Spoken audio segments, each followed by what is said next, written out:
Ore comigo. Deus amado, obrigado, Senhor, porque o Senhor deu por nós aquilo de mais precioso que o Senhor tinha, o seu Filho. Ó Senhor, nós somos tão humanos, tão egocêntricos, olhamos só para nós mesmos, não conseguimos enxergar esse amor e nem valorizá-lo o quanto ele merece, mas pelo seu poder, sim, Senhor. Por isso, nesse momento, enquanto estamos reunidos aqui dentro desse lugar em seu nome, olha, Senhor, para cada um de nós, os seus filhos e filhas, aqueles que hoje sinceramente olham para o Senhor e dizem: ó Senhor, toma conta da minha vida. Faça isso por nós, Senhor. Faça isso em nós. Fala-nos, Senhor, pela tua palavra, aquilo que nós precisamos ouvir, não aquilo que queremos. Em nome de Jesus. Amém, Senhor. Quero convidar você a abrir a Bíblia, a palavra de Deus, no livro de Ageu, capítulo 1.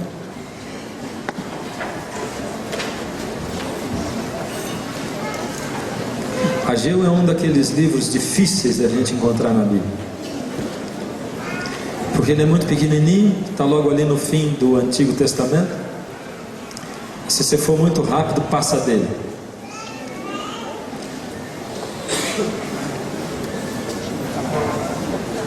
Quero convidar você a prestar muita atenção na leitura.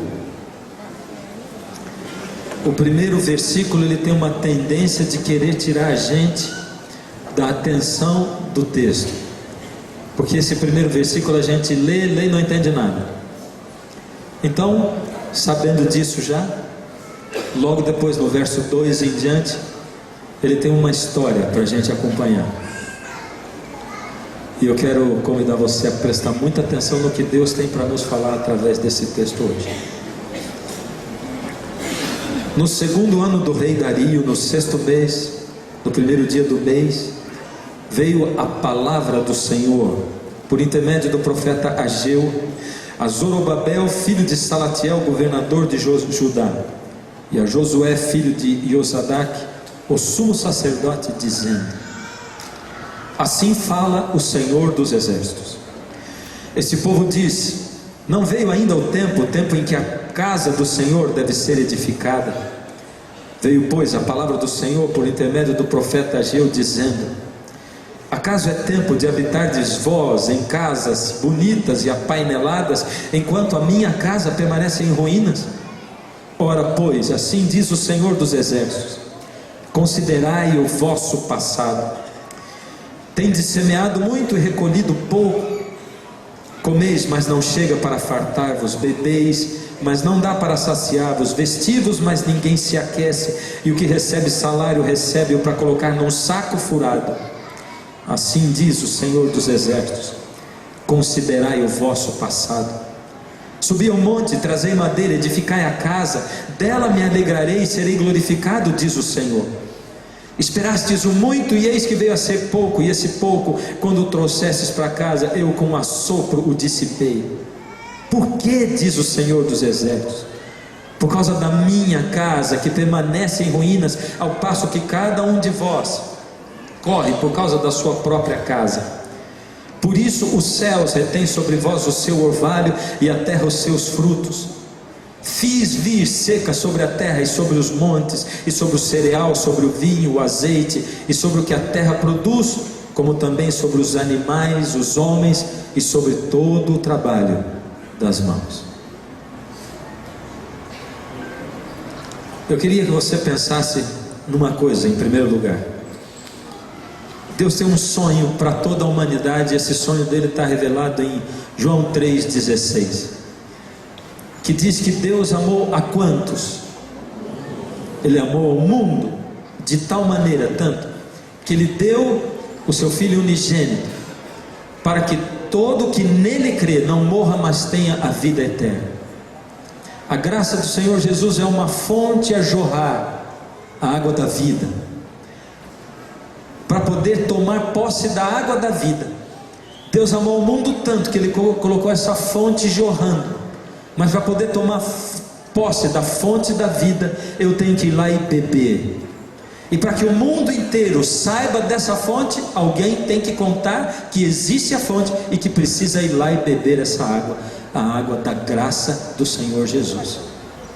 Por isso Deus sonhou em que o mundo inteiro fosse salvo, e Ele estabeleceu um plano, e o plano dele foi colocar pessoas falando da graça, e Ele escolheu Abraão, e Abraão foi o evangelista do Antigo Testamento. E ele pregava ao construir os altares, porque cada vez que ele matava um cordeiro, ele estava dizendo: esse cordeiro representa que Jesus virá e morrerá por todos nós. Então cada vez que ele oferecia um sacrifício, ele pregava o evangelho da salvação pela graça, mediante a fé no Antigo Testamento. E não houve nenhum tempo na história do mundo em que o evangelho, em que alguém foi salvo por obras da lei. Hebreus 11 confirma isso quando diz: porque Abraão pela fé, Sansão pela fé, Jacó pela fé, todos pela fé, mesmo no Antigo Testamento, se salvaram. Agora, Deus estabeleceu um reino através da família de Abraão, o reino de... E agora? Ninguém respondeu nada. Vamos conversar? Os descendentes de Abraão, Jacó, o reino de... Vamos conversar ou não? Sim ou não? Conversa é assim, um fala e o outro responde, né? Senão não tem graça. O reino de... Amém. Não foi o tanto que eu esperava dessa igreja, não, do jeito que ela é animada assim, mas nós vamos melhorar até lá. O reino de Israel.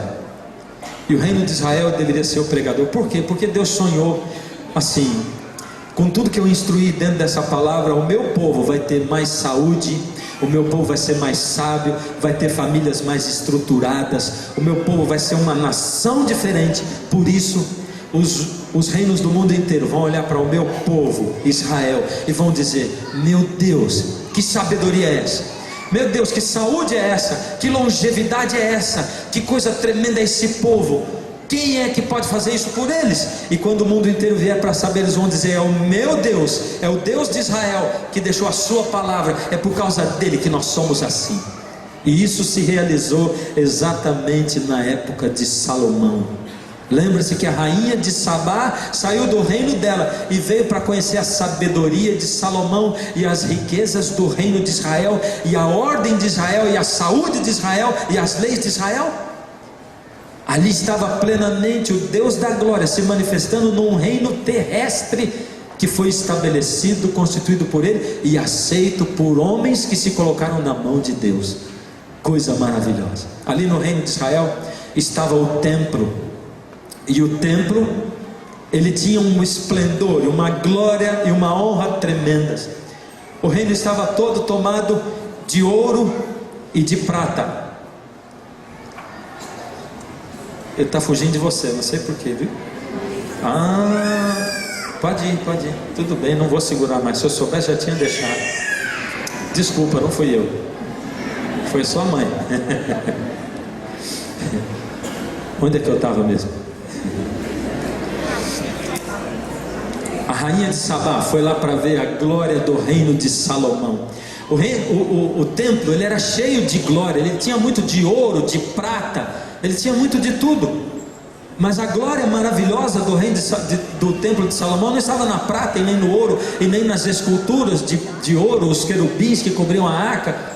A palavra de Deus diz que na inauguração do templo, os levitas carregaram a arca do concerto ali para dentro do lugar santíssimo, e que a glória do Senhor baixou naquele templo, e a nuvem era tão grande, tão espessa, que compeliu os levitas a deixarem o lugar de tão grande, tão maravilhosa que era a presença física do Senhor Deus dentro do seu santuário e dentro do seu templo.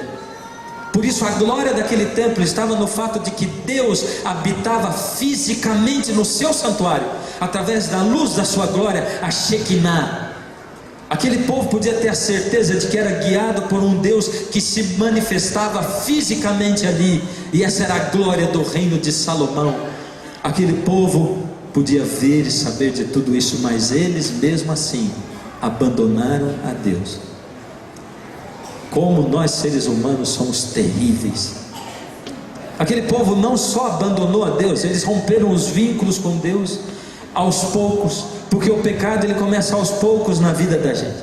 A gente abandona Deus um pouquinho só, e aí começa a fazer uma coisinha aqui e outra ali, e vai aumentando e vinculando, uma corrente vai se estabelecendo, e a corrente do pecado, os elos vão crescendo, e vão amarrando as pernas da gente, e vão amarrando o corpo, e os braços, e amarram a boca, e amarram a gente todinho. É assim que o pecado faz, e nos torna escravo do pecado. Aquele povo foi para tão longe de Deus, tão distante, que eles começaram a sacrificar a ídolos dentro do templo de Israel. A glória da presença de Deus se retirou daquele lugar. O povo foi para tão longe, e Deus começou a dizer: por misericórdia, não vão para tão longe assim, porque eu não vou alcançar vocês mais. Eu respeito a sua liberdade de escolha. Lembra disso? Deus atua em você até onde a sua liberdade de escolha permite.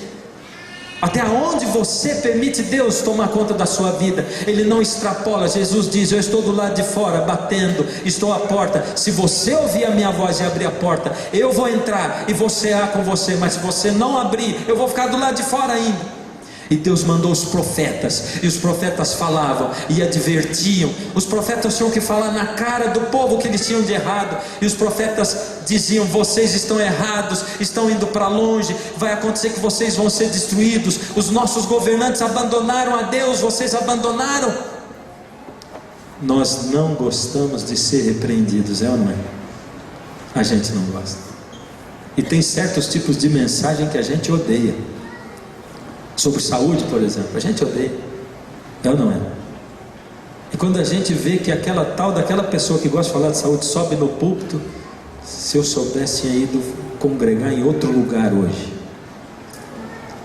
Tem gente que diz assim: meu Deus, a gente vem para a igreja para se sentir melhor. Uma semana tão dura, tão pesada, tão carregada, vem para a igreja para se sentir melhor, e no fim a gente ouve, fica essa pessoa, esse pastor aí, falando essas coisas tão fortes assim, e a gente sai mais carregado do que entrou. Igreja não é o lugar onde você vem para Deus alisar a sua cabecinha e dizer: vai filho, você está bom do jeito que você está. A igreja é o lugar onde você vem para ouvir a palavra da verdade. E a verdade, muitas vezes, confronta os nossos defeitos, os nossos problemas. E quando ela confronta, acontece esse peso terrível na sua cabeça e na minha. E é por isso que muitas vezes você sai mais carregado do que você entrou. Amém, glória a Deus por isso. É porque justamente aí você está precisando mudar.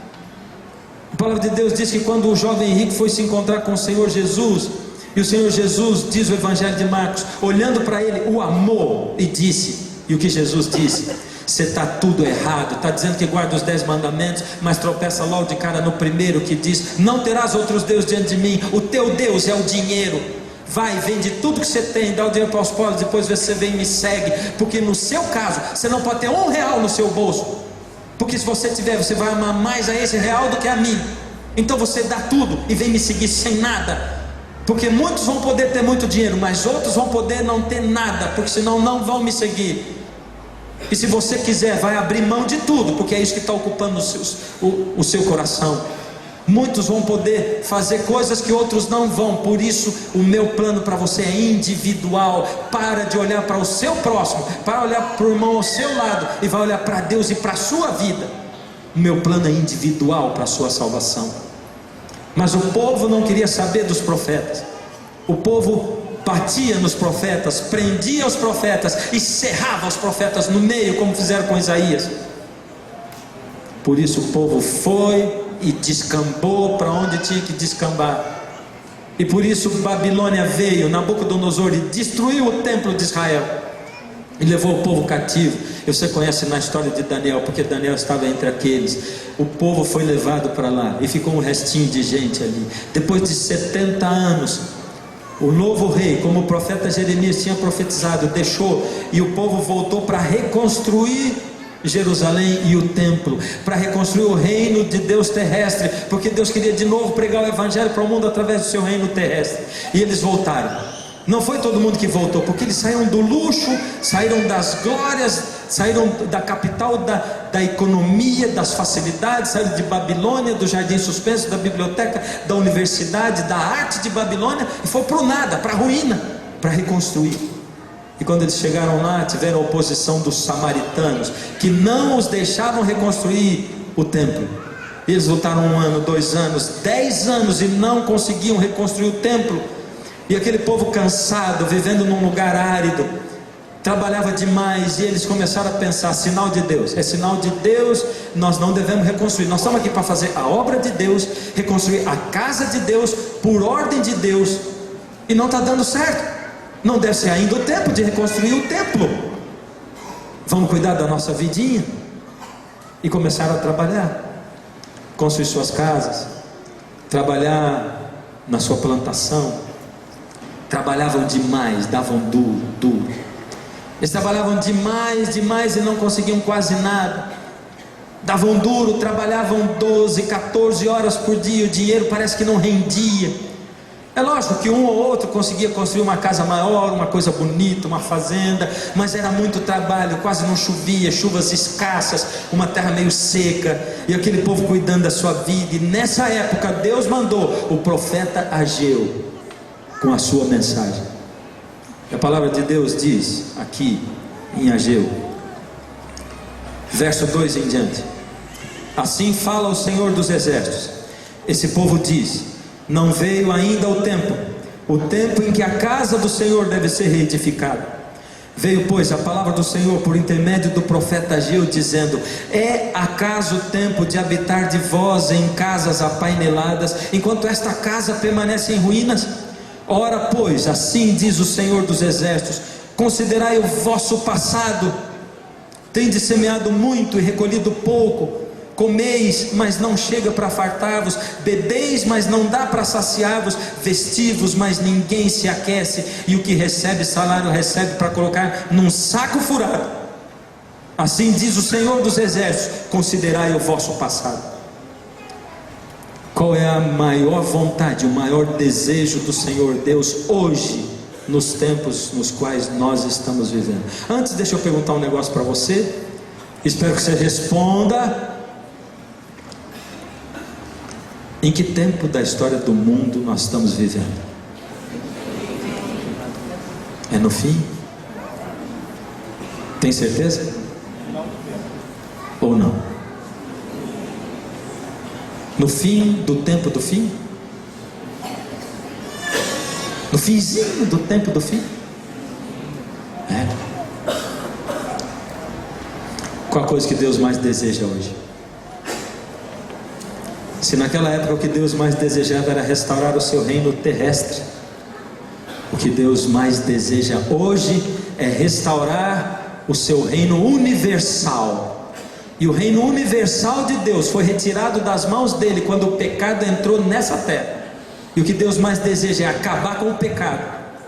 Infelizmente vai ter gente tão emaranhada com o pecado, tão entrelaçada com o pecado, que vai ter que ser também exterminada junto com o pecado, porque vai ser impossível separar pecado e pecador.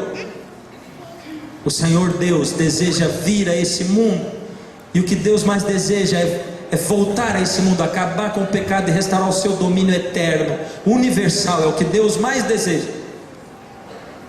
Para Deus vir a esse mundo, para Jesus voltar, a última profecia tem que se cumprir. Qual é ela? Mateus 24:14. E este evangelho do reino, só um pouquinho, não é qualquer evangelho, irmãos. Este evangelho do reino. Apocalipse 14. Um anjo anda pelo meio do céu, tendo um evangelho eterno para pregar a toda nação, raça e tribo e língua. E esse evangelho do reino será pregado a quantos? A todo mundo, para testemunho a todas as nações, e então virá o fim. Quando eu leio esse verso, eu gosto dessa última parte. Muitas vezes o meu coração se aquece quando eu leio: então virá o fim. vontade que tudo já tivesse passado, e então venha o fim. Então virá o fim. Nós estamos pregando o Evangelho? Sim ou não? Nós estamos pregando o Evangelho, sim ou não? Sim. Quando eu cantei nos Arautos do Rei, eu fui diretor da Escola Bíblica da Voz da Porcia, na época. A gente atendia 3.000 novos alunos por ano. No ano passado, a Escola Bíblica da Novo Tempo atendeu 45.000 novos alunos. Esse ano nós já passamos dos 45.000, estamos em setembro. Estamos pregando o Evangelho, sim ou não? Sim. Sabe quantos membros nós somos na Igreja Adventista hoje no mundo? Por volta de 16 mil, 15, 16 mil. Milhões. Nós batizamos, vou dizer de novo, 15, 16 milhões. Nós batizamos por minuto 1,4 pessoas, o que dá um total por hora de 84 pessoas, e o que dá um total por dia de 1977 pessoas. Ou seja, de ontem ao pôr do sol até o pôr do sol de hoje, foram batizados na Igreja Adventista ao redor do mundo quase 2.000 pessoas. Estou arredondando para cima. Estamos pregando o Evangelho ou não estamos? Eu estou dando os dados da Igreja Adventista porque eu só sei o da Igreja Adventista. Estamos pregando o Evangelho, sim ou não? Sim.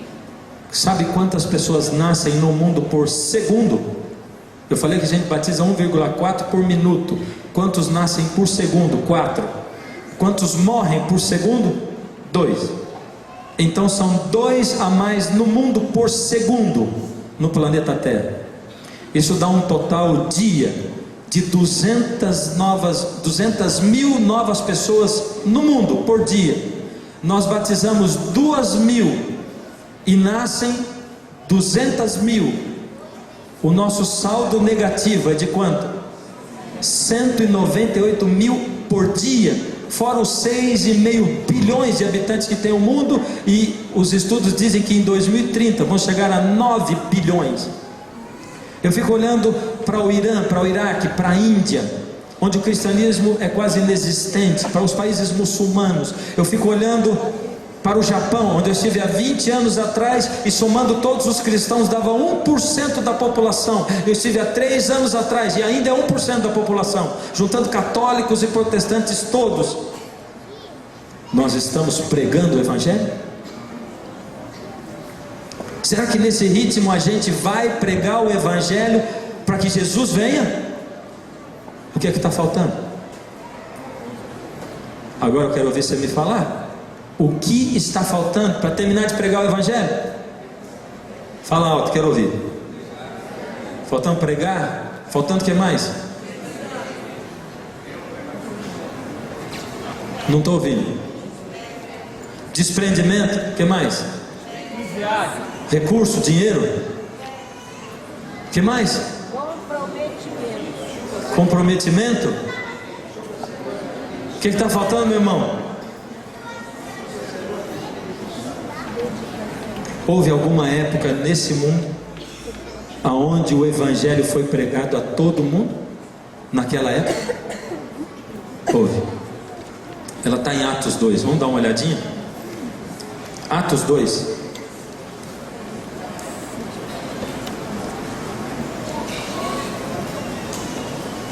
Atos 2,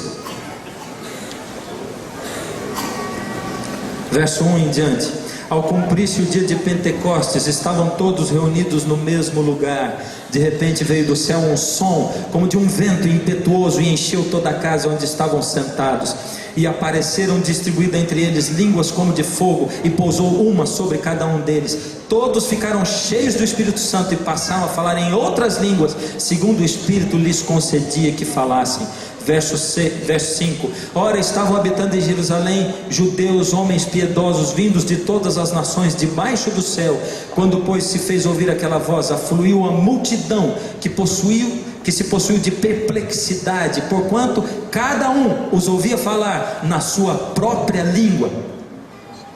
Verso 14: então se levantou Pedro com os 11 e erguendo a voz advertiu-os nestes termos: varões judeus e todos os habitantes de Jerusalém, tomai conhecimento disto e atentai nas minhas palavras. Esses homens não estão bêbados como vocês estão pensando, sendo agora 9 horas da manhã. Mas o que acontece é o que foi dito por intermédio do profeta Joel: e acontecerá nos últimos dias, diz o Senhor, que derramarei do meu espírito sobre toda a carne, e vossos filhos e vossas filhas profetizarão, vossos jovens terão visões, e sonharão os vossos velhos. E aí em diante. O que aconteceu para que o evangelho fosse pregado a todo mundo daquela época? O derramamento do Espírito Santo de Deus. O Senhor Jesus morreu, andou 40 dias na terra, subiu ao céu, depois de 10 dias, completando 50, Pentecostes, o Senhor Deus mandou o Espírito Santo, tendo sido aceito o sacrifício de Jesus, e ele desceu como chuva sobre os apóstolos, e eles estavam reunidos, desceu como línguas de fogo, e eles começaram a pregar. Era a época da Páscoa, gente de todas as nações, e eles começaram a falar, e cada um falava numa língua de uma nação diferente. E Pedro, que era um pescador, que era um homem inculto quase, mal falava o hebraico aramaico, Pedro começou a falar em espanhol, e de repente os que falavam espanhol disseram: ué, Pedro está falando espanhol? Ele não é o pescador? E esses outros? Eles entendiam Pedro, mas não entendiam o outro, e cada um falava numa língua, e eles começaram a pensar: eles estão bêbados. E Pedro se levantou e disse: vocês estão pensando, porque Pedro viu, o Senhor Deus fez com que ele visse o que pensavam as pessoas. Vocês estão pensando que eles estão bêbados, mas não estão bêbados. O que está se cumprindo aqui é o que foi dito pelo profeta Joel. E o que o profeta Joel disse? Vamos dar uma olhadinha? Está um pouquinho antes de Ageu. E se você encontrou o Ageu, você vai encontrar o Joel. Está no capítulo 2 de Joel, no capítulo 23.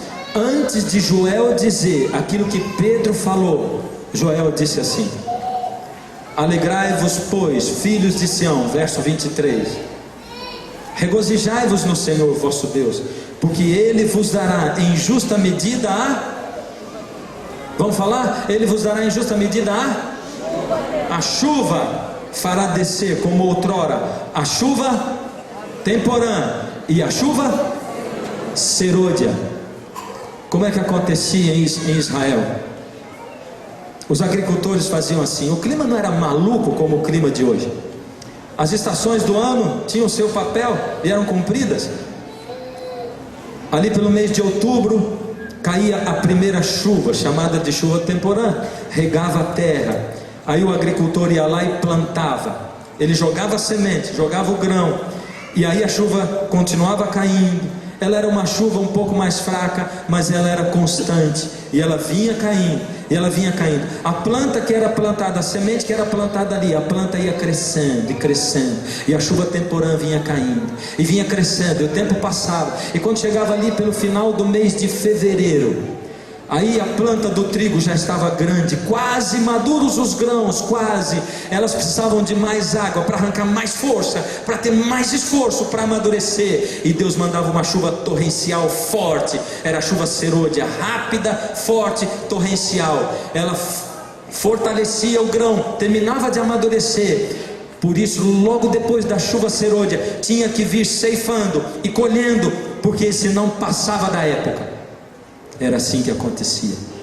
O profeta Joel disse: e será nos últimos dias que Deus vai mandar a chuva, como outrora, a chuva temporã e a chuva serôdia. E Pedro se levantou lá em Atos 2 e disse assim: o que vocês estão pensando, que nós estamos malucos? Não, o que está acontecendo aqui é o que disse o profeta Joel. Está caindo aqui a primeira chuva do Espírito Santo, é a chuva temporã. Ali era o início do cristianismo.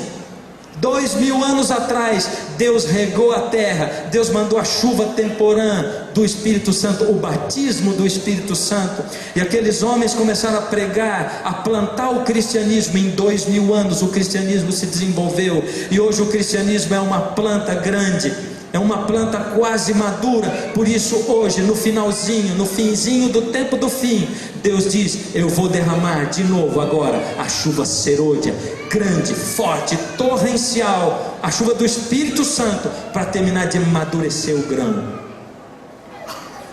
Porém, eu só posso derramar a chuva serôdia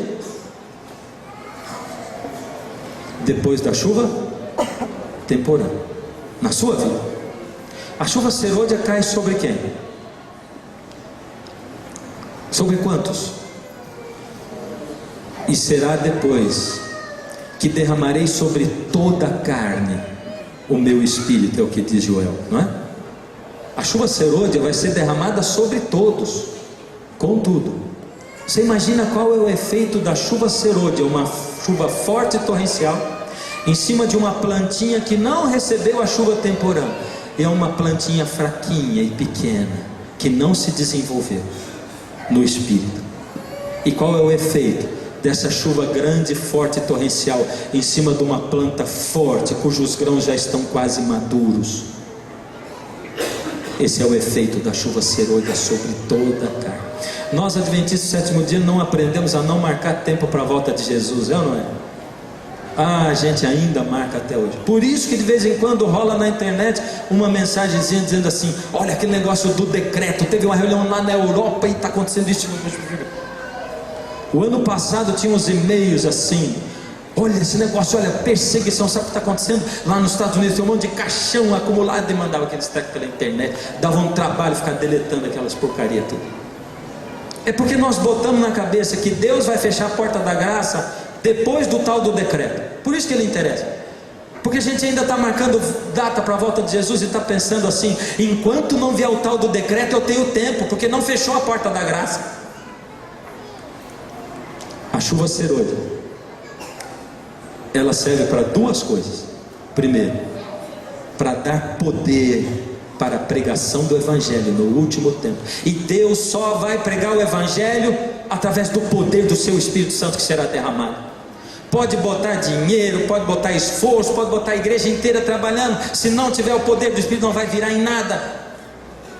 Deus disse: se você não falar, eu vou encher as pedras com o meu Espírito, e as pedras falando vão pregar o Evangelho. Eu dou para você o privilégio de você pregar. A chuva tem dois propósitos: um, dá poder para a pregação do Evangelho. O segundo, é me dar capacidade para eu poder viver os últimos tempos, que serão terríveis. Vai ter perseguição? Sim. Vai ter o mundo se voltando contra você? Sim. Vai ter morte? Sim. Vai ter tortura? Sim. Vai ter sim. Eu fico pensando, a minha mãe dizia quando eu era moleque: nossa, eu não gosto de ouvir negócio de volta de Jesus, porque só falam de perseguição, me dá medo. Mas eu tenho vivido a minha vida inteira uma época diferente, onde a gente esqueceu disso e não fala mais disso. Nós vivemos uma época incrível. O meu avô achava que não valia a pena botar os filhos na faculdade, que não ia dar tempo de terminar a faculdade, porque Jesus ia voltar. Os nossos pais da igreja achavam que Jesus ia voltar no tempo deles. O apóstolo Paulo achava que Jesus ia voltar na época dele. Por isso ele diz lá em Tessalonicenses: depois nós, os que estivermos vivos, seremos juntamente com eles arrebatados para o encontro com o Senhor nos ares. Você e eu, que vivemos no fim do tempo do fim, somos a única geração que não está esperando Jesus para hoje coisa nenhuma. A gente se apega numa frase que diz assim: devemos viver como se Jesus voltasse daqui a 1000 anos, e estar preparados como se ele voltasse agora. O estar preparados a gente esquece, e só vive como se ele voltasse daqui a 1000 anos. Meu Senhor tarde virá, é o que nós dizemos com a nossa vida. Nós estamos correndo atrás da nossa coisa, do nosso negócio, estamos correndo atrás do nosso estudo, do estudo de inglês do nosso filho, mas não temos a dignidade de ser pastores da nossa casa. Homens dessa igreja vão ser pastor da sua casa, vai ser sacerdote da sua casa. Para de deixar esse papel para sua esposa, isso é papel seu, e Deus vai cobrar de você e de mim isso. Vai colocar o altar do seu lar na sua casa, vai chamar a sua família através do seu exemplo, de ser um pai guiado pelo Espírito Santo. Chega de bater no peito e dizer que guarda os mandamentos e viver uma vida longe de Deus, brigando com a esposa, não tendo humildade no coração. Chega de nós termos lares desunidos. O Senhor Jesus está dizendo: eis que cedo venho, eis que venho sem demora, eu venho como um ladrão. E é por isso que eu estou vendo que Jesus vai voltar nos dias de hoje, porque nunca houve uma geração tão descuidada, uma geração vivendo com planos tão lá para frente, construindo coisas tão lá para frente, esquecendo que Jesus cedo virá. Você está fazendo plano para amanhã e o Senhor diz: ai de você, você não sabe que essa noite te pedirão a tua alma. O Senhor Jesus está voltando, e é por isso que a gente vê a agitação que existe no mundo hoje. Os terremotos não me chamam a atenção, o aumento deles, nem a ira das nações, e nem as guerras, nem a pestilência, nem a morte, porque a televisão fez isso tão perto da gente, a internet, a gente vê tanto que o coração ficou duro. O que chama a atenção é a frieza do povo de Deus, é a mornidão de quem diz. Você chama um recém-converso para a sua casa, ele passa o sábado à tarde todinho falando de Jesus. Quando ele sai, o pessoal que está ali diz: caramba, só fala de Jesus, estava cansado. E aí você diz: calma, esse é o primeiro amor, logo vai passar. Você está dizendo: calma, ele está quente, daqui a pouco a gente esfria ele, faz morno igual nós todos. E lá em Apocalipse 3, contra a igreja de Laodiceia, o Senhor Deus diz: tenho porém contra ti, igreja de Laodiceia, que abandonaste o teu primeiro amor. E você está dizendo que o primeiro amor dele é assim, que logo vai passar. Ai de você que esfriou o primeiro amor do outro que veio. É por isso que Deus mantém tantas pessoas fiéis em todas as igrejas, em todas as outras igrejas. Ele mantém lá, porque se escandalizariam se pisasse o pé dentro de uma frieza total, de uma mornidão como a nossa. É por isso que Ele mantém ainda tantas pessoas em tantas igrejas, porque o Senhor deseja que este evangelho do reino seja pregado a todo mundo, para testemunho de todas as nações, para que venha o fim. Este evangelho do reino, e você sabe qual é o evangelho, e nós, você e eu, nunca vamos poder dizer para Deus: eu não sabia, porque ninguém tem uma luz tão grande como a nossa, da Bíblia e do Espírito de profecia, para enxergar em que tempo, em que época nós estamos vivendo.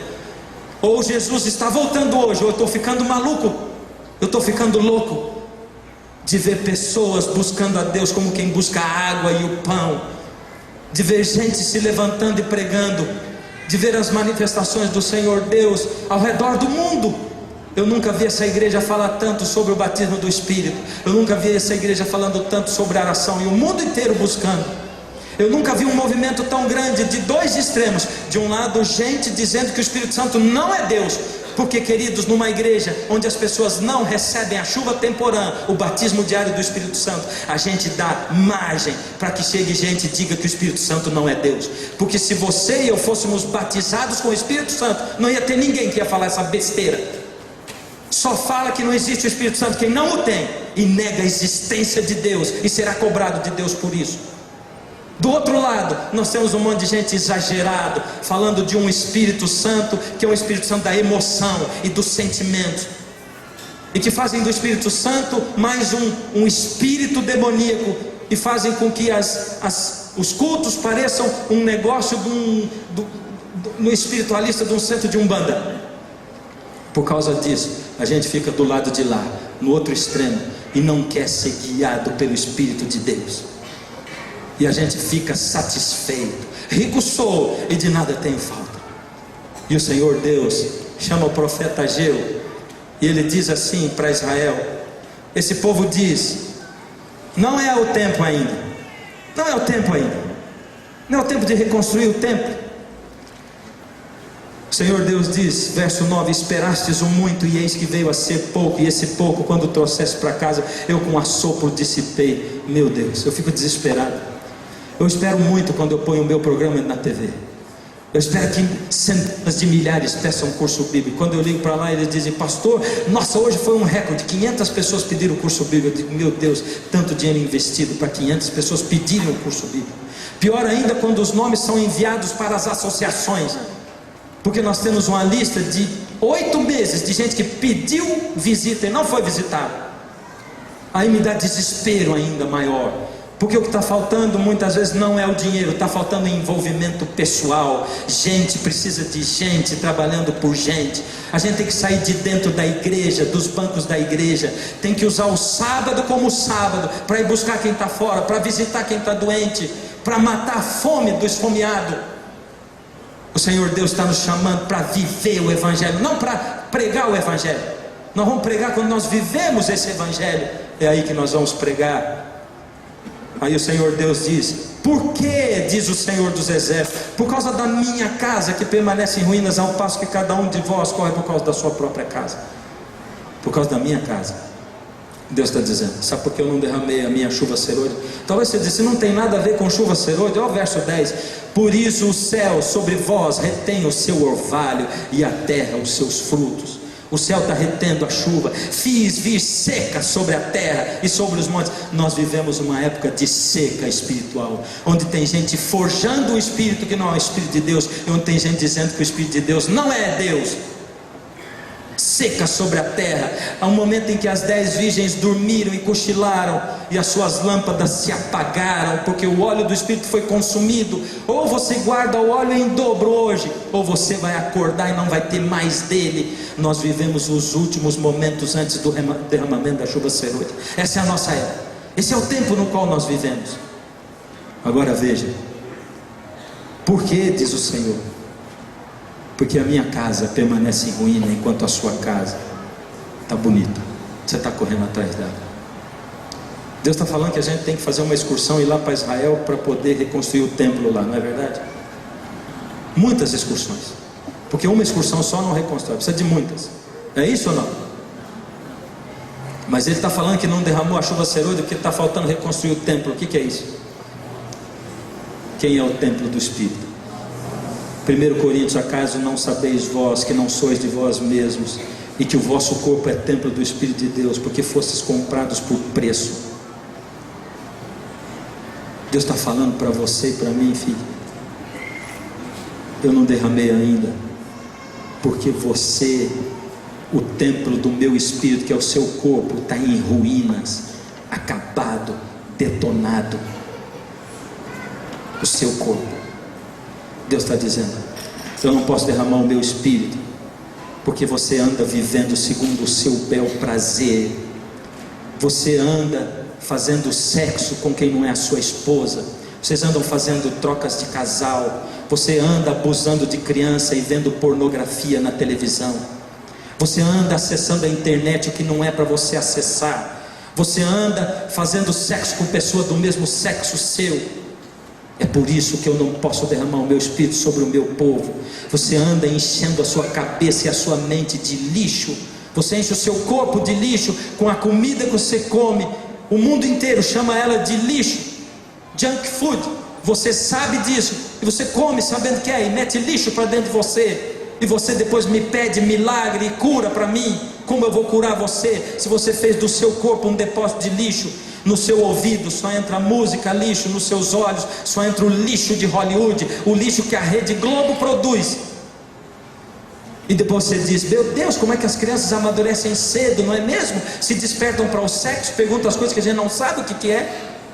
Você está deixando a televisão cuidar do seu filho, ensinar para você a ter 15 anos e dizer: mãe, eu sou gay, eu quero ficar com alguém da minha idade, e se você for uma pessoa instruída, você vai me apoiar, porque a televisão está dizendo isso para mim, e ela é a minha babá, porque você me deixou com ela, para ela cuidar de mim.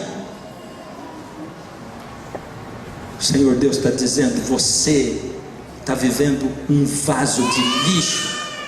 Você tem colocado lixo na tua cabeça, na cabeça dos teus filhos. Eu estou vivendo a época de receber garotas de 22, 23 anos, desesperados, com um bebezinho de 1 ano na mão, dizendo: pastor, eu sou casada há 2, 3 anos, eu não suporto mais, eu quero me separar do meu marido. Por quê? É porque o meu marido, eu não tenho marido, ele trabalha, ele chega em casa, fica 6 horas por noite no computador, na internet, no videogame, e essas coisas parecem muito engraçadas. Quando um marmanjo de barba fica sentado na frente de um aparelho para jogar videogame. Quando você começa a ficar tão dependente da internet que você não consegue ficar 1 hora sem se conectar. Eu nunca vivi numa época onde tantos pastores não conseguem largar do seu celular nem na hora do culto, e eu estou pregando e eles estão respondendo e-mail pelo celular. Eu nunca vivi numa época onde tanta gente está conectada com o mundo inteiro, mas não está conectada com o Senhor, porque não tem tempo para oração. Você está vivendo na época em que você acha que Deus mudou as suas coisas, que você pode sim fazer sexo com a sua namorada, que você pode sim fazer o que você quiser.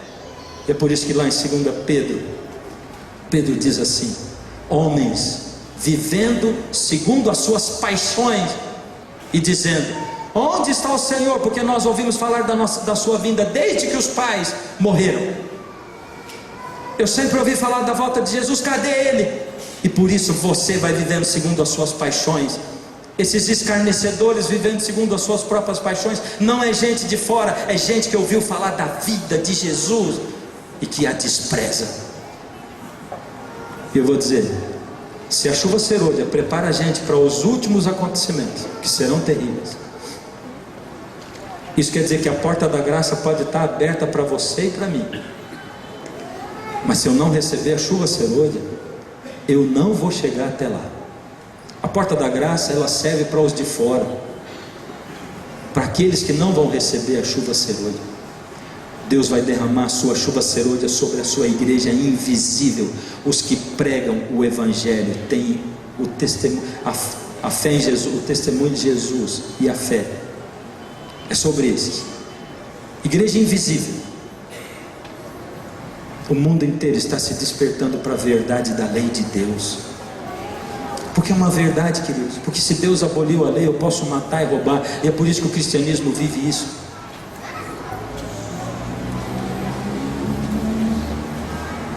Então, o que determina para mim se eu que tenho a luz vou me salvar ou não, é se eu recebo ou não a chuva serôdia. Se eu não receber, eu não estou preparado para passar pelos últimos acontecimentos.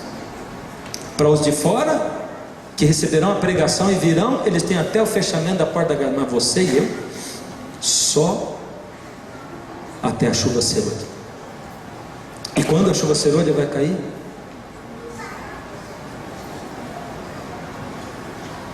Vigiai, pois, não sabeis o dia e nem a hora. Ela vai cair daqui a pouco, queridos. Daqui a pouco. Ela vai cair já já. Deus está dizendo para você e para mim assim: filho, presta atenção no que eu vou te dizer. A tua última prova vai ser uma prova de natação. Se prepara, treina, vai nadar. Deus falou faz tempo. A gente vai vivendo o tempo, a vida desapercebido, né? Vai vivendo. Tanto trabalho, não deu tempo de treinar hoje. Eu tive que ir na escola, não tive tempo hoje. Eu tive um aniversário, não tive tempo de treinar hoje. Aí Deus chega hoje para você e diz: filho, a tua prova de natação é daqui uma semana. Meu Deus, eu não me preparei, eu só tenho uma semana para treinar. Quem é o meu adversário? E Deus diz assim: o teu adversário vai ser só um, o nome dele é César Cielo. Quem é César Cielo? É o campeão brasileiro de natação. O César Cielo, ele come o que ele quer, bebe o que ele quer, dorme e acorda na hora que ele quer. César Cielo, ele vive concentrado para qualquer hora do dia ou da noite cair dentro de uma piscina para ganhar do campeão mundial de natação. E já o fez. Quem é você e quem sou eu? Deus diz: filho, a tua prova vai ser daqui uma semana. Se prepara. Se prepara. E eu vou terminar contando um negócio. Há pouco tempo eu recebi de um amigo meu. Diz que pregador não deve olhar o relógio, mas tem que parar de pregar. Eu recebi de um amigo meu, um psiquiatra, de presente um DVD que é um documentário do Discovery Channel. Eu passei um tempinho antes de assistir tentando descobrir por que ele tinha me mandado aquilo. Aí assisti. Aquilo é um documentário sobre... Eles fizeram um documentário sobre uma série de provas às quais alguns oficiais, altos oficiais da Marinha são submetidos para entrar numa tropa de elite da Marinha norte-americana. Ou seja, tem uma tropa de elite e o camarada, para fazer parte daquilo, tem que passar por uma bateria de provas quase desumanas, terríveis, tremendas. Eles começam dizendo assim, meu amigo psiquiatra disse: olha, ninguém é viciado em maconha nem cocaína. Ele disse: como é que é isso? Não, Veja só, nós temos dentro do nosso corpo humano uma substância que se chama dopamina. Dopamina é chamada a substância do prazer. Então, por exemplo, quando você come uma coisa que você gosta muito, as suas papilas gustativas entram em contato com os neurônios, o cérebro, e ele dispara no seu corpo a dopamina numa certa proporção, e aquilo dá prazer para você. É Deus que fez assim. Então, por exemplo, numa escala de 1 a 10, comer uma comida que você gosta muito, prazer 3, bastante prazer. A dopamina é muito boa porque dá prazer, e é por causa dela que a gente volta a comer, porque tem prazer em comer. Porém, a dopamina em excesso, ela vicia. O que vicia não é a droga. O que acontece é o seguinte: a maconha, numa escala de 1 a 10, prazer 30. A cocaína, prazer 50. Ou seja, ela extrapola a escala de 1 a 10. Ela é tanto prazer, e isso vicia rapidamente. Você fica viciado no tanto de dopamina que ela solta no teu organismo, e você quer mais prazer e mais prazer. Você fica viciado no prazer. Aí eles dizem, dentro das coisas naturais ao ser humano, o que dá mais prazer não é comer, é o sexo. Então, numa escala de 1 a 10, no momento do orgasmo sexual, prazer 10 é o seu que dá mais prazer. Aí os cientistas disseram assim: bom, nós queríamos medir qual é a relação entre prazer e razão. Ou seja, no momento em que estou tendo prazer, quanto de razão eu tenho? Aí fizeram um teste com homens e mulheres dentro de uma máquina de tomografia computadorizada. E no momento do orgasmo, o homem, prazer 10, razão 1. Mulher, prazer 10, razão 0. E se você achou engraçado, como eu estou vendo que achou, se nós todos passarmos por uma prova e uns tirarem 0 e outros 1, todo mundo vai repetir do mesmo jeito. A nota é a mesma. Repetiu, dá em nada, a mesma coisa. Agora veja, eu fiquei pensando, que coisa tremenda. Quer dizer que quanto mais prazer eu tenho, menos eu tenho razão. Quanto mais eu tenho prazer, menos eu tenho domínio próprio. Aonde Satanás me tenta? Não é no prazer? Ele não me dá em excesso tudo o que me dá prazer? E por que o fruto do Espírito, aquele fruto de 8 gomos, ele começa com amor e ele termina com domínio próprio? Por quê? Porque Deus está dizendo para você e para mim: filho, filha, o inimigo vai fazer de tudo para te dar prazer, e você querer prazer. Você vai ficar que nem um animal querendo prazer e prazer e prazer. Você vai ficar viciado em tudo. O ser humano vai virar uma mercadoria jogada para cá e para lá. Ele vai chegar a se viciar em videogame, que é uma coisa tão ridícula. Ele vai se viciar em sexo, que é uma coisa boa, e vai ter gente sendo internado porque é viciado em sexo. Ele vai se viciar num monte de coisa. Os homens e as mulheres vão ser tão tolos, vão se deixar se guiar pela TV, que os maridos, mesmo os cristãos, vão exigir das suas mulheres fantasias sexuais e vão se virar em animais também dentro dos seus quartos. É isso que vai acontecer, porque eles estão dominados pelo prazer. Eles não vão conseguir dominar a sua comida e o que eles comem. Enquanto isso, Paulo fala assim: eu luto não como quem esmurra o ar, mas eu esmurro o meu próprio corpo e o reduzo à escravidão, porque sou eu quem domina o meu corpo, não é o meu corpo que me domina. Deus está dizendo: para de colocar lixo na tua mente, para de deixar Hollywood dominar sua casa e o seu filho, para de deixar a Globo dominar você. Por misericórdia, se desconecta do mundo, se desconecta da internet. Se você mandar um e-mail para mim, pode esperar para receber a resposta, porque eu vou demorar muito para responder. E eu não elogio ninguém que responde e-mail rápido, porque você está pagando algum preço. Você, não estou dizendo que você não tem nada para fazer, mas você está pagando um preço, ou a sua família está pagando, para responder um monte de e-mail todo dia, e ser muito eficiente. Ser eficiente para o mundo, mas para Deus eu não sei se você é eficiente não. O Senhor Deus quer você conectado nele, com ele, dando prioridade primeiro a Deus, depois à sua família e depois ao seu trabalho. É isso que o Senhor Deus espera de nós. O Senhor Deus espera um povo livre, preparado, aberto. Desliga por misericórdia a TV, não fica querendo ouvir aquele barulhinho. Deixa de ouvir um pouco por dia, muito por dia. A rádio Novo Tempo também, a TV Novo Tempo.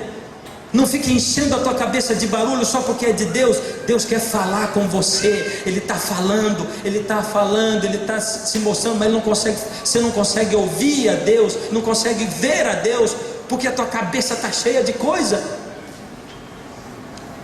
Eu tenho descoberto que eu não posso pregar sobre saúde a minha vida inteira, o meu ministério todo. Eu vou dizer por quê. Primeiro, porque eu era gordo. Aí quando eu falava, o povo dizia assim: está falando que é de saúde, é gordo, olha lá. E agora eu também não posso falar, porque quando eu falo, diz assim: só porque emagrecer, eu vou rogar uma praga, vai engordar tudo de novo. E a coisa mais arriscada do mundo é eu falar de saúde hoje.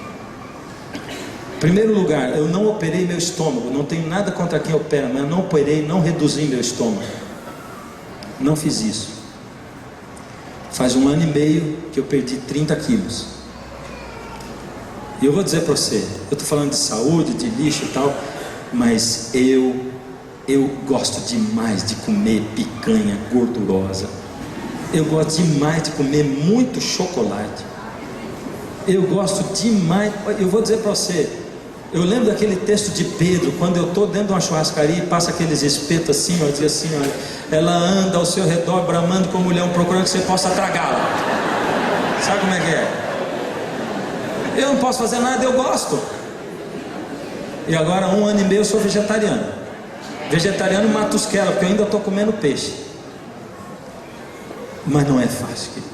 Não é fácil. Alguém diz assim: fazer exercício você faz depois de um tempo e aí acostuma, acaba gostando. Estou esperando ainda chegar, porque eu não estou gostando ainda. Eu faço 4 vezes por semana, mas não é fácil. É duro sair de casa. Depois que você faz, tem uma tal de endorfina que você sente até bem. Então, eu fiz, foi muito bom, mas é difícil. Eu tenho que fazer a última confissão. Eu gosto demais de novela. Novela, foi isso que eu falei no fim, você ouviu, né? E eu não estou usando figura de retórica, eu estou dizendo a verdade mesmo, porque eu cresci vendo novela. Então eu gosto, a gente via em casa a novela desde das 6 até das 10. Todas a gente. Posso falar uma lista de várias que eu assisti e que alguns da minha idade vão se lembrar. E posso dizer como foi, porque eu assisti todas. E eu gosto de novela, demais. Por isso que eu não posso assistir nenhum capítulo, porque se eu assistir eu tenho vontade de assistir toda logo. E novela, para você começar a assistir, é a coisa mais fácil. Quer ver? Eu vou dar uma receita para você. Senta do lado de alguém que assiste, só faz uma perguntinha só. Você fala assim: quem é esse aí? Pronto. Porque é tudo emaranhado. Vai dizer assim: esse aí, esse eu vou te dizer, ó, esse, ele está com essa daí, mas não é marido dela não. Eu vou te mostrar. Essa daí é a mulher dele, ó. Essa é a mulher, e ela está tendo um caso com aquele outro. Quer dizer, ele engana a mulher e a mulher engana ele. Eles fazem de conta. Mas na verdade, ela é esse menininho aí que ela está namorando, tá vendo? Esse aí, novinho, que olha, é assim. E aí já todo mundo se conhece na novela. Ela foi construída para amarrar você. Então é por isso que eu não posso comer o chocolate, eu não posso ver a novela. Eu tive que deixar a carne, né? E Deus já começou a me pedir para deixar o peixe. Eu vou ter que deixar, né? Por isso eu não como fritura, não como gordura. E mesmo assim, na semana que eu faço menos exercício, eu dou uma engordada e eu tenho que emagrecer de novo. Coisa difícil, gente. É difícil. E ainda o inimigo fica me tentando para dizer assim: agora você está melhor do que os outros. Prega de saúde, fala de oração e sinta que você é mais santo do que a sua igreja. E alguém outro dia escreveu para a gente dizendo assim: pastor, o que o senhor fala do ministério do fulano de tal? Porque tem uns vídeos, uns negócios que estão correndo por aí. E sabe, o pessoal agora, lá na minha casa, metade da minha família parou de ouvir música tal, jogou os DVD no lixo, jogou a TV no lixo também, e agora anda criticando os outros da família porque não fazem isso. Meu Deus, se está acontecendo isso, isso não pode ser do Espírito de Deus. Porque se o Espírito de Deus age na minha vida, eu tenho que ser um marido melhor, eu tenho que ser um pai melhor, eu tenho que olhar para a minha vida ao invés de olhar para a vida do meu irmão. Eu não tenho que criticar ninguém, nem olhar, nem do canto de olho para ver o que ele está comendo ou o que ele está bebendo. Eu não tenho que me achar melhor do que ninguém, e eu tenho que descobrir, mediante a luz do Espírito, que o pior membro da igreja sou eu. E quanto mais eu chegar perto de Deus, mais Deus vai me mostrar como eu sou um miserável. É isso que eu tenho que ver. Porque o inimigo está bramando ao seu redor, procurando tragar você. E Deus está dizendo: eu desejo que você venha para o meio do caminho. Não vai para o extremo, não fica no outro extremo, mas eu quero guiar você pelo Espírito. Eu preciso de uma igreja que, por misericórdia, filhos, acorde, que pare de dormir. Eu preciso de uma igreja que enxergue os sinais que eu dei. Eu preciso de uma igreja pronta para receber o batismo do meu Espírito final, porque já recebe o batismo diário do Espírito Santo. Eu preciso de uma igreja verdadeira, que não bata no peito dizendo: ó Senhor, que bom que nós temos a luz, enquanto tantos lá fora morrem na escuridão e nas trevas, porque os filhos das trevas são mais prudentes do que os da luz. Eu preciso de você, filho, porque eu morri no seu lugar, é o que Jesus disse para você. Eu quero você para mim. A salvação é de graça, mas custa tudo que você tem no seu coração. A santificação, para ela tem que pagar o preço da renúncia. Todo aquele que quiser vir após mim, negue-se a si mesmo, renúncia, tome sobre si a sua cruz e siga-me. Esse é o que Jesus falou para você e para mim. Até quando nós vamos ficar dormindo? Até quando? E se a chuva serôdia for derramada amanhã? As pragas podem começar a cair amanhã? Não. A porta da graça pode fechar amanhã?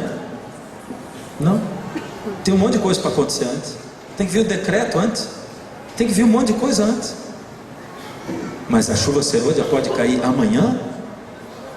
Tudo que tinha a acontecer para ela cair, já aconteceu. Ela pode cair hoje. E eu vou dizer para você, Deus diz que quando o seu povo estiver orando por ela, ela virá. E o povo de Deus está orando por ela. A igreja invisível de Deus está orando por ela. A igreja invisível de Deus se reúne todos os dias. Tem culto diário na igreja invisível, sobre o monte, às madrugadas, nas primeiras horas da manhã, enquanto o sol ainda não nasceu. A igreja invisível de Deus está reunida. Esse povo permanece diante de Deus, comparece ali, suplica perdão dos pecados, faz de Deus o Senhor da sua vida e passa o dia em comunhão. E Deus deu aqui em Ageu essa receita. Verso 7: assim diz o Senhor dos exércitos: considerai o vosso passado. Confessa o pecado. Verso 8: subi ao monte, trazei madeira e edificai a casa. É lá em cima do monte que você vai achar lugar, material para poder reconstruir o templo de Deus. Suba o monte. Nós estamos deixando passar um seminário de 40 madrugadas que fala sobre o batismo do Espírito Santo, e a grande maioria vai vivendo a vida desapercebida. Eu queria ter uma mensagem de festa hoje para você, mas não foi essa mensagem que Deus pôs no meu coração pregar para você. Senhor Deus me pediu para dizer assim: acorda, levanta e resplandece a tua luz, porque a aurora já chegou, o dia, o esplendor da minha vinda. Hoje eu tenho um apelo para você.